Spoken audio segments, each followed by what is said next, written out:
One of these days, some do-gooder wannabe public hero is going to ask a kid with Down syndrome to prom, and she's going to say no. Tell me when that video goes viral. Does that even factor into their decision making? That she might say no? Of course not. Why would an autistic girl ever feel like she has options? You're an average looking, non retarded male, and she should be so excited for the privilege to be treated like a zoo animal for the next couple weeks. Because they say it makes them feel normal, but normal isn't what ensues. Who the fuck wants to go to prom with someone who's gonna kick him to the curb immediately afterwards? It's like winning a date with a celebrity. It's all for show, and if you think a relationship could possibly bloom from a publicity stunt like that, you must have Down syndrome. And therein lies the problem, doesn't it? What a great idea, though, for the guy to have. If you get turned down flat by every other girl in school, just ask the retarded chick. Become a YouTube sensation. What a deal. If I made the rules, I'd force him to follow through with the entire prom experience. Because you know in his head, all he's signed himself up for is the dance for an hour before he drives her right back home and washes his hands of the situation. Nuh-uh.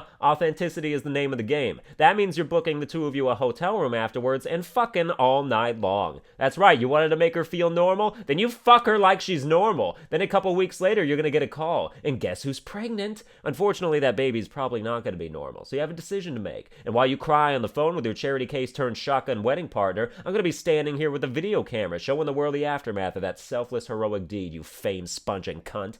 I have a hard time stomaching prank videos. Really anything involving real people's real reactions. I don't like real people in real life. Why would I like them on TV? You like reality TV? Why not? It's like the worst part of being alive, come to ruin the best part of TV. Script is love, script is life. If I had the power to control time, I'd use it primarily to pause and write little mini scripts of responses to every situation I'm presented with when it happens. You'd be like, that guy always knows what to say. Of course I do. I can run everything by you and rewind whenever I say something wrong. Say goodbye to winning arguments with me. I've got a screenplay's worth of material to draw from. I want to get a t-shirt that says manufacturer error on it, because that's what I am.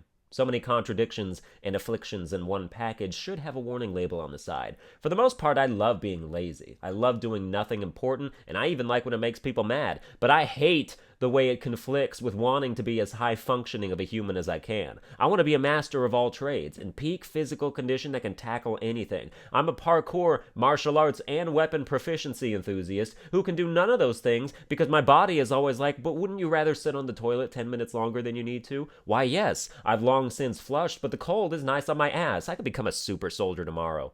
You have no idea, or maybe you do, how fiercely and passionately I watch shows like the Justice League and implore the universe to grant me superpowers. Which is why whenever in a show like that, there's a person who gets them by accident and then complains about them and wants to be cured, I fucking boil over. In Young Justice, where I'm at, there's a group of runaways who were abducted and experimented on and granted powers, but the Justice League frees them. One of the runaways has gained the ability to teleport, and he doesn't fucking like it somehow. Like, dude, I get you were part of a major trauma, which is typically the catalyst of superpower acquisition, but what is not to like about being able to teleport? If you were the Thing from Fantastic Four and your powers came at the cost of being a grotesque monster, that I understand, but there is no downside to traveling instantly through space. The difference between you with and without your powers boils down to a few $100s a year in cab fare. Stop whining. I didn't ask for this. You didn't ask to be awesome? If someone gave me $1 million, the last thing on my mind would be my permission. I'd say don't look a gift horse in the mouth, but you're just shoving your head up its ass. Lucky for you, you can teleport out. Well, that's going to do it for this episode. I hope you enjoyed it. If you did, you can like, share, and subscribe, and I'll see you guys next time.